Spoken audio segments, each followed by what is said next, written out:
வணக்கம் நண்பர்களே, study with Abhi YouTube channel. நான் உங்கள் அபி. இதில் வந்து திருக்குறளில் 3 இருக்குது. அதனால் அறம், பொருள், இன்பம்னு 3 இருக்குது இல்லைங்களா? அதை ஞாபகம் வச்சுக்கோங்க. அதில் வந்து அறத்தில் 3 நம்ம வாழ்க்கை வந்து அறத்தை சார்ந்தது சரிங்களா? நம்ம பிறக்கும்பொழுது பாயில் படுக்க வைக்கிறாங்க, அடுத்து இல்லை நடத்துகிறோம், அடுத்து துறவு பண்ணுறோம், அடுத்து ஊழியம் பண்ணுறோம் அப்படி ஞாபகம் வச்சுக்கோங்க. பாயில் வீட்டில் 4, அது பாய் 4 சேர்த்துக்குள்ளே அதனால் 4.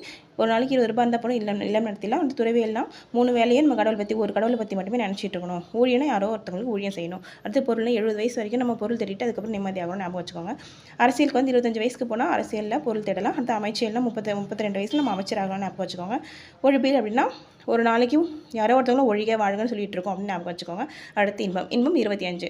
அதில் வந்து 2 இருக்குது இல்லைங்களா? களவியல், கற்பியல். அதாவது இன்பம், நம்ம வாழ்க்கை இன்பமாக இருக்கணும் அப்படின்னா 7 நாளுமே வந்து களவாடாமல் நல்ல ஒரு கற்போடு நல்ல நிலைமையில இருக்கணும். 18 வயசுக்கு மேலே தான் வந்து நம்ம மேஜர் இல்லையா? ஸோ அது 18 வயசு வரைக்கும் நம்ம படிப்புன்னு எந்த களவும் பண்ணாமல் கற்போடு இருக்கணும்னு ஞாபகம் வச்சுக்கோங்க சரிங்களா? இதில் வந்து 133 அதிகாரம் இருக்குது. சாரி 133